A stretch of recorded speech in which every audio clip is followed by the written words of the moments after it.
कहानी की शुरुआत होती है रूही नाम की एक लड़की से, जो कि बोल नहीं सकती यानी गूंगी होती है। असल में काफी साल पहले यह एक समुद्र के किनारे बेहोश मिली थी और साथ ही इसकी गर्दन पर जख्म का निशान भी बने हुए थे और यही वजह थी कि यह अब बोल नहीं सकती।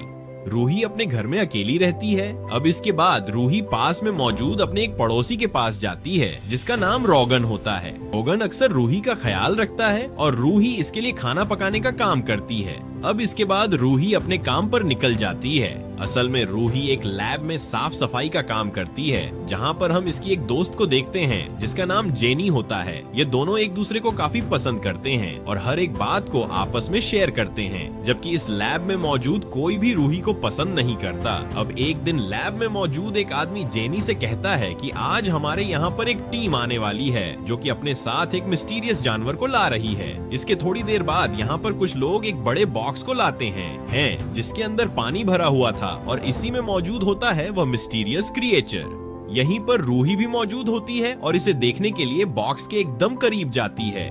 रूही को इसके अंदर से कुछ अजीब सी आवाज आ रही थी, लेकिन यहाँ पर मौजूद इनका सीनियर इन्हें यहाँ से बाहर जाने का ऑर्डर देता है, इसलिए जेनी और रूही दोनों यहाँ से बाहर चली जाती हैं। अब इसके बाद हम अगले दिन का सीन देखते हैं जहाँ पर यह दोनों फिर से लैब की साफ सफाई कर रही थी, मगर रूही को आज भी उसी रूम से कुछ अजीब सी आवाज आ रही थी और तभी उस रूम से कर्नल निकल कर आता है जो कि इस जानवर को ट्रीट कर रहा था। यहाँ पर हम देखते हैं कि इसका हाथ खून से सना हुआ था, इसलिए डॉक्टर आकर कर्नल को अपने साथ ले जाते हैं। इसके बाद रूही और जेनी से कहा जाता है कि रूम की साफ सफाई करो, इसलिए दोनों रूम की सफाई करने के लिए वहां पर चली जाती हैं। यह दोनों देखते हैं कि रूम में काफी खून फैला हुआ है और साफ सफाई के दौरान इन्हें यहाँ पर तो कटी हुई उंगली भी मिलती है जो कि असल में कर्नल की थी। यह देखकर जेनी अपने सीनियर को बुलाने चली जाती है।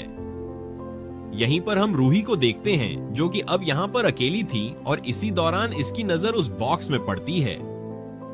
रूही बॉक्स के पास जाकर अपने दोनों हाथों को इसके ऊपर रखती है, लेकिन तभी यहाँ पर इसके अंदर से वही क्रिएचर आकर अपने हाथों को ऐसे ही रखता है जैसे कि रूही ने रखे हुए थे, मगर तभी यहाँ पर इनका सीनियर आ जाता है जैसे कि जेनी लेकर आई थी। ये देखकर क्रिएचर बॉक्स में मौजूद पानी की गहराई में चला जाता है। अब रूही को इस बात का पता चल गया था कि यह लोग किसी खतरनाक क्रिएचर पर अपना एक्सपेरिमेंट कर रहे हैं। अब इसके बाद हमें फिर से अगले दिन का सीन दिखाया जाता है जहां पर रूही फिर से छुपाते छुपाते इसी रूम के अंदर आती है जिसमें वह क्रिएचर मौजूद था। यहाँ पर हम एक पुल को देखते हैं जिसमें हरे रंग का पानी भरा हुआ था।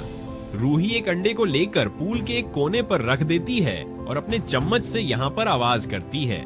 आवाज को सुनकर क्रिएचर पानी से बाहर निकलता है और यहाँ पर रखे अंडे को लेकर फिर से पानी की गहराई में चला जाता है। एक तरफ हम कर्नल को देखते हैं जो कि रूही और जेनी से कहता है तुम्हारा काम सिर्फ रूम की सफाई करना है, ना कि वहाँ पर चीजों को छेड़छाड़ करना। और हाँ, उसके अंदर एक भयानक और गंदा क्रिएचर है जो कि काफी ज्यादा खतरनाक है और मैं उसे एक गंदी कीचड़ से लाया हूँ जिससे कि वह मेरा दुश्मन बन गया और कल उसने मेरे ऊपर हमला भी कर दिया था। इसीलिए मेरा फर्ज बनता है तुम्हें समझाने का कि तुम मुझसे दूर रहो, वरना इसमें तुम्हारी जान भी जा सकती है। लेकिन रूही को इसकी बात से कोई फर्क नहीं पड़ता और फिर से अगले दिन कुछ अंडों को लेकर रूम में चली जाती है और पहले की तरह एक अंडे को ऐसे ही दीवार पर रख देती है और एक म्यूजिक सिस्टम से आवाज करती है। आवाज को सुनकर क्रिएचर धीरे से पानी से बाहर निकलता है और अंडे को ले लेता है। रूही यहाँ पर इससे इशारों में बात करती है जिससे कि क्रिएचर को भी इसके बाद कहीं ना कहीं समझ में आ रही थी। अब ऐसे ही वक्त बीता गया और रूही हर दिन इसके लिए अंडे लेकर आती है, जिससे कि अब इन दोनों में धीरे धीरे एक अच्छी दोस्ती हो जाती है। लेकिन दोनों नहीं जानते कि यह दोस्ती धीरे धीरे प्यार में बदल जाएगी। रूही इस बात से काफी ज्यादा खुश थी कि मेरा अब एक तीसरा दोस्त भी बन गया। अब ऐसे ही एक दिन रूही इस क्रिएचर से बातें कर रही थी और साथ ही डांस भी कर रही थी, मगर तभी यहाँ पर पीछे से एक डॉक्टर आता है जो कि असल में इस क्रिएचर पर रिसर्च कर रहा था और रूही को इससे बातें करते हुए देख लेता है। डॉक्टर को अजीब लगता है कि आखिर कैसे एक गंदा खतरनाक क्रिएचर एक लड़की की बात को समझ पा रहा है। रूही और क्रिएचर दोनों काफी ज्यादा करीब आने लगे थे, लेकिन डॉक्टर रूही से कुछ भी नहीं कहता और चुपके से यहाँ से चला जाता है। असल में डॉक्टर पैसे से एक साइंटिस्ट था जो कि अमेरिका के लिए इस खतरनाक क्रिएचर पर अपनी रिसर्च कर रहा था, लेकिन अंदर ही अंदर ये डॉक्टर जर्मन का एजेंट भी था। असल में अमेरिका और जर्मनी दोनों देशों में एक कोल्ड वॉर चल रहा था, इसलिए दोनों देश एक दूसरे की पॉलिटिकल पावर पर नजर रख रहे थे और डॉक्टर खुफिया तरीके से सारी खबर जर्मनी में पहुंचाता है कि आखिर अमेरिका में क्या हो रहा है। अब इसके बाद हम रूही को देखते हैं जो कि फिर से उसे क्रिएचर से मिलने जाती है, लेकिन आज रूही देखती है कि इसकी बॉडी से खून बह रहा है, यानी कि इसे किसी ने काफी मारा है। लेकिन तभी इसे एहसास होता है कि यहाँ पर कोई आ रहा है, इसलिए जल्दी से एक कोने में छिप जाती है और तभी यहाँ पर कर्नल आता है जो कि एक करंट की छड़ी को उठाकर इस क्रिएचर को मारता है। असल में कर्नल इससे नफरत करता है क्योंकि क्रिएचर ने कर्नल की 2 उंगलियों को काट दिया था। लेकिन तभी यहाँ पर जनरल आते हैं जो क्रिएचर को देखकर कहते हैं, अरे मैंने तो सोचा था कि है कोई छोटा सा क्रिएचर होगा, यह तो मेरी उम्मीद से भी बड़ा है। कर्नल कहता है अगर हमें इसके बारे में जानना है तो हमें इसकी बॉडी को काटना होगा, जिसके लिए हमें इसको पहले मारना होगा क्योंकि इसकी जो चमड़ी है वह इतनी आसानी से कटने वाली नहीं है। तो सही यही होगा कि हमें पहले इसे किसी भी तरह से मारना होगा। तभी यहाँ पर डॉक्टर देखता है कि यह क्रिएचर एक नहीं बल्कि 3 जगह से सांस लेता है और कहता है कि हमें इसे मारना नहीं चाहिए बल्कि हमें इसके ऊपर रिसर्च करनी चाहिए कि आखिर कोई जानवर कैसे 3 जगह से सांस ले सकता है। यहाँ पर हम देखते हैं कि क्रिएचर अब काफी ज्यादा कमजोर हो रहा था, इसलिए डॉक्टर कहता है कि हमें इसे जल्दी से पानी में डालना चाहिए वरना इसकी मौत हो सकती है, इसलिए इसे जल्दी से पानी में डाल देते हैं। डॉक्टर फिर से कहता है देखो अगर तुमने इसे मार दिया तो हम इसके ऊपर पूरी तरह से रिसर्च नहीं कर पाएंगे। जिस पर जनरल गुस्से से कहता है तुम मुझे मत सिखाओ, मुझे क्या करना है, आखिर तुम हो कौन, सिर्फ एक मामूली डॉक्टर, मैंने जो कहा वो करो। लेकिन डॉक्टर नहीं चाहता कि इस क्रिएचर को मारा जाए। यहीं पर हम रूही को देखते हैं जो कि कोने में छिपकर उनकी सारी बातें सुन रही थी। ये बातें रूही को बुरी लगती हैं क्योंकि रूही इस क्रिएचर को कहीं ना कहीं पसंद करने लगी थी। इसके बाद रूही अपने पड़ोसी रोगन के पास जाती है और इसे उस क्रिएचर के बारे में सारी बातें बताती है और कहती है कि हमें उस क्रिएचर को बचाना होगा क्योंकि जनरल उसे मारने वाला है। रोगन कहता है तो तुम्हें भला इससे क्या फर्क पड़ रहा है, उनका वो एक्सपेरिमेंट है, उन्हें करने दो। लेकिन रूही कहती है देखो वो काफी मासूम है, वह बोल नहीं सकता, बिल्कुल मेरी तरह है, वह मेरी सभी बातों को समझता है और वह मुझे पूरी तरह से एक्सेप्ट करता है। जिंदगी में पहली बार किसी ने मुझे पसंद किया है, इसलिए तुम्हें मेरी मदद करनी ही होगी। गन इसकी मदद करना तो नहीं चाहता लेकिन इसकी ऐसी बातें सुनकर इसका दिल नहीं तोड़ना चाहता, इसलिए कहता है चलो बताओ उसे बचाने के लिए हमें क्या करना चाहिए। अब यह दोनों प्लान बनाते हैं कि हमें सबसे पहले किसी भी तरह से उस क्रिएचर को लैब से बाहर लाना होगा। अब इसके बाद हम अगले दिन का सीन देखते हैं जहां पर रूही फिर से उस रूम में जाती है और सबसे पहले यहां पर जितने भी सीसीटीवी कैमरे मौजूद थे उन सभी को ऊपर की तरफ कर देती है और इसके बाद क्रिएचर को पानी से बाहर निकालती है। लेकिन रूही देखती है कि इसे जंजीरों से बंधा हुआ है, मगर तभी यहाँ पर डॉक्टर आ जाता है। यह देखकर रूही काफी ज्यादा घबरा जाती है, लेकिन डॉक्टर उल्टा इसे चाबियां देता है और कहता है जल्दी से इसकी जंजीरें खोल दो और इसे यहाँ से ले जाओ। असल में डॉक्टर नहीं चाहता कि क्रिएचर को मारा जाए। साथ ही डॉक्टर कहता है कि तुम्हें जल्दी से यहाँ से निकलना होगा क्योंकि जनरल और बाकी लोग यहाँ पर आते ही होंगे। रूही एक कार्ड को लेकर उसमें कुछ कपड़े भर लेती है और क्रिएचर को इसमें लेटाकर उसके ऊपर और कपड़े रख देती है और इसे यहाँ से ले जाने लगती है। लेकिन तभी रास्ते में इसके सामने इसकी दोस्त जेनी आती है। इसे भी इस बात का पता होता है कि आखिर रूही किस काम को अंजाम दे रही है। इसकी दोस्ती से ऐसा करने से मना करती है, लेकिन रूही कहती है अगर मैंने इसे यहाँ से नहीं ले गई तो यह लोग इस मासूम क्रिएचर को मार देंगे। ये सुनकर जेनी भी इसकी मदद करने को तैयार हो जाती है और दोनों क्रिएचर को लेकर बाहर की तरफ आने लगते हैं। वहीं एक तरफ हम रोगन को देखते हैं जो कि एक गाड़ी में यहाँ पर आया हुआ था, लेकिन यहाँ का गेटमैन इसके कार्ड को देखकर पहचान लेता है कि यह कोई फ्रॉड है, इसलिए इसके ऊपर गन रख देता है। मगर तभी यहाँ पर पीछे से डॉक्टर आकर इस गेटमैन को बेहोश कर देता है। वहीं दूसरी तरफ हम जनरल को देखते हैं जिसे कि अब इस बात का पता चल गया कि कोई यहाँ से उस क्रिएचर को ले गया है, इसलिए जल्दी से बाहर आता है। लेकिन तब तक यह लोग क्रिएचर को गाड़ी में अपने साथ ले गए थे। रूही इस क्रिएचर को लेकर अपने घर में मौजूद बाथरूम के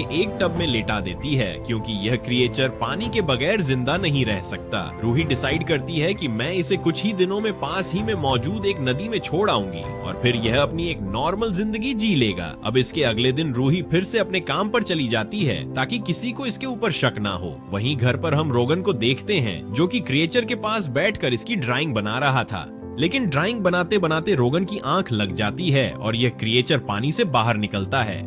इसी दौरान क्रिएचर की नजर घर में ही मौजूद एक पालतू बिल्ली पर पड़ती है।